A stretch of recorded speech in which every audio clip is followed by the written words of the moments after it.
Hi, and welcome back to this Thursday edition of Focal Point on AFR Talk.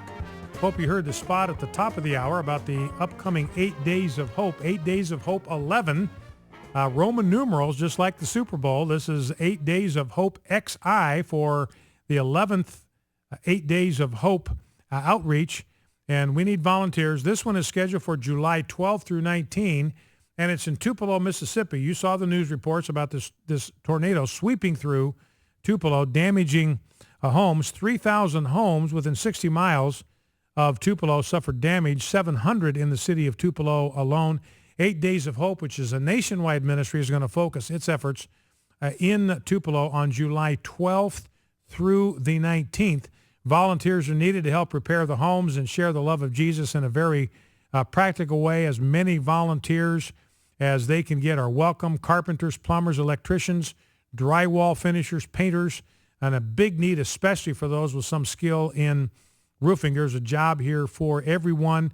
Lodging and food are provided for the 8 days. You just got to show up. Your lodging will be taken care of, your food will be taken care of, and your skills will be put together, doing a tremendous service in the name of Christ to families whose homes have been damaged by this tornado. So go to 8daysofhope.com. That's the number 8, 8daysofhope.com, and there you can register.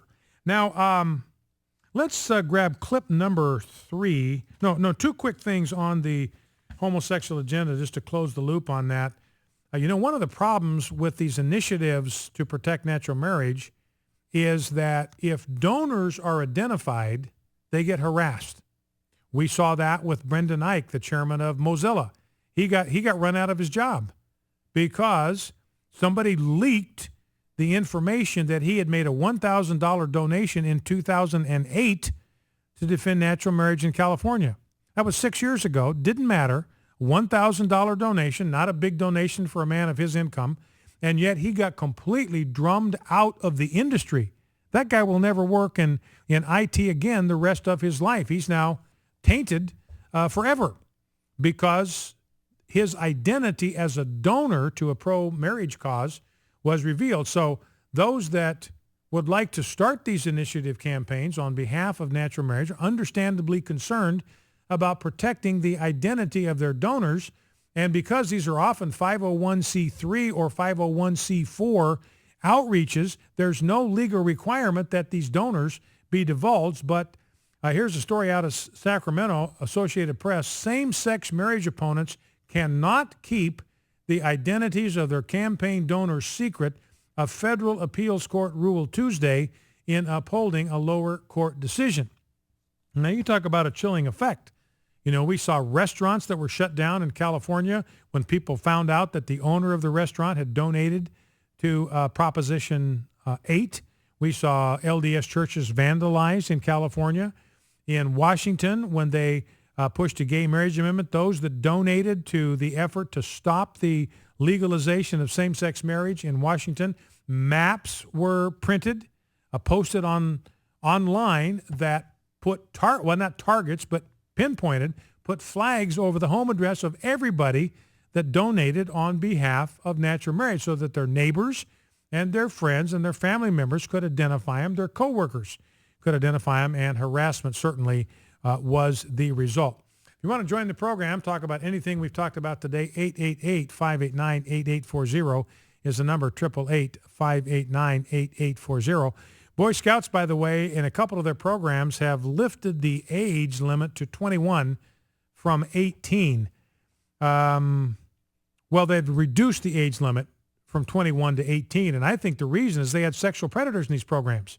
And they realize you have a young male, homosexual male, between the ages of 18 and 21, and these are scouting programs. These are programs called they're high adventure programs, the Venturing Program, the Sea Scouts, and the Order of the Arrow. So these are programs run by the Boy Scouts for people that are over the age of 18, from 18 to 21.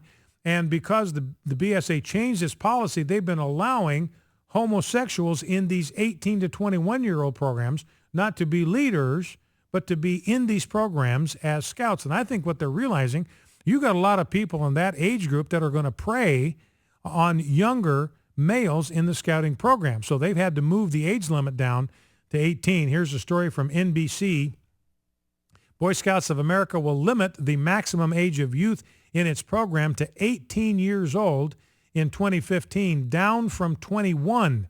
The move means those young men from 18 to 20 years old currently participating as youth members, not leaders, but as youth members in scouting, will have to meet adult membership standards likely by next spring, BSA spokesman Darren Smith said in an email. Those standards include barring open or avowed gay adults from joining and have been at the center of a controversy, lowering the eligibility age in such programs as the High Adventure Co-Ed Venturing Program, Sea Scouts, and the Order of the Arrow, the Boy Scouts National Honor Society. So they've had to reduce the age from 21 to 18, and I am absolutely convinced is they're already experiencing problems with predatory homosexual males.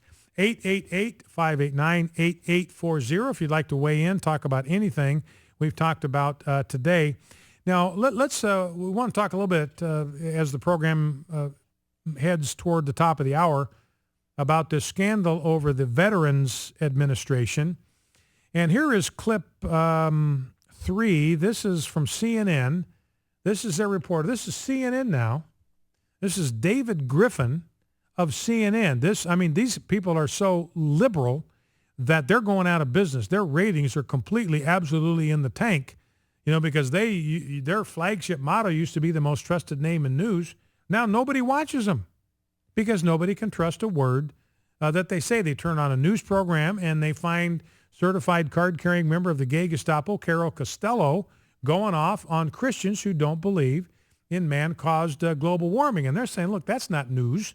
That's propaganda. That's a harangue. That's not news and not even commentary. It's just a rant. So this is significant because this is David Griffin. This guy's a liberal. He's a journalist, works for CNN. And he was reacting to President Obama's press conference yesterday where nobody was fired, nobody was held accountable. Eric Shinseki, the guy that oversees all this, 40 people died. I want you to think about that for a minute. We know of at least 40 people that died in Veterans Administration hospitals, in one hospital. That's one hospital. There are 1,700 of these hospitals all across America, and in one of these hospitals, 40 people died. Now, I want you to think about this for a second. If you had a hospital administrator anywhere in America in the private sector, I mean anywhere, he's a hospital administrator, he's the CEO of that hospital or that chain of hospitals, and it came out that 40 people had died in one of his hospitals. Do you think that guy would have a job today? That guy, ladies and gentlemen, would be heading to prison. The families of those 40 patients that had died because of delayed access to health care that they were promised, they would be suing that guy. He would be up on criminal charges, and he would be heading to prison. Instead, Eric Shinseki still has his job. Now, all this is verified. And in fact, somebody said if you prorate out, I don't know where that story is. I was looking for it. I'll find it maybe. But he said you prorate this out, the number of patients that the VA takes care of, and 23 verified deaths in this one hospital, 40 to 100 across the system that we know about, 26 hospitals now under investigation. If you prorated that out, that would mean 1,500 Americans every year. 1,500 Americans every year would be dying an early death due to lack of access if that same pattern held in the private sector. I mean, absolutely, totally reprehensible, utterly inexcusable. And here's David Griffin, Jake Tapper, or Drew Griffin, rather, is his name, Drew Griffin. Jake Tapper on CNN says this: Drew, the soldiers, the veterans that you speak with, what did they want to hear from President Obama today, which he didn't deliver? Let's listen. Well, I'll tell you what they did not want to hear is we're going to wait for yet again another Office of Inspector General report or some fact-finding mission. I was a little caught off guard by what apparently is a disconnect by what's happening out here in the country and what the president is talking about.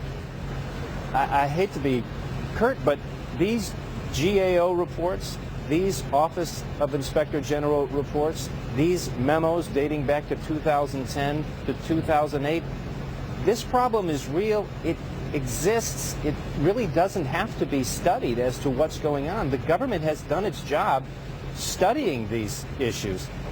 And to say that you are going to now wait for yet again more studies to come back and more fact-finding to come back, I would think that the vets I've been talking to wanted much more direct action of what actually is going to happen going forward, instead of wait and see and then we'll decide what's going to happen going forward. I was a little confused by the president's remarks today. He seemed, at the same time, he was saying that he's known about this problem for years and years and years, and it goes back decades, far past into other people's presidencies, and yet we're 5 years into his presidency, and the problem seems to be certainly not better, and perhaps even worse. So this is Drew Griffin. This guy is a card-carrying member of the propaganda machine that has been propping up President Obama for years, and you can tell this guy is just sort of shell-shocked. He's kind of stunned by the president's performance. He says, I was a little caught off guard, which being translated means I was shocked to the soles of my feet. He says, I hate to be curt. Basically saying, look, I got to call the president out on this one. This is just bloviation. This is hype. This is absurd. This is nonsense. And I was a little confused. That's another phrase he uses, which being interpreted means I am absolutely blown away by the disconnect between the president's remarks and reality. What he was talking about has nothing to do with the facts on the ground. And he says, look, the vets that I've been talking to, the last thing they want is another study. The studies have been done. The information is out there. This problem is real. It exists. We don't need another study to decide if there's a problem or whether the problem is real. This is Drew Griffin, CNN. We know that it's a problem. We know that it's real. We know that it exists. And under Obama, this situation is not getting better. If anything, it is getting perhaps even worse. All right, we'll take your calls right on the other side of the break. Focal Point AFR Talk, 888-589-8840. We'll be right back with your call. Stay with us.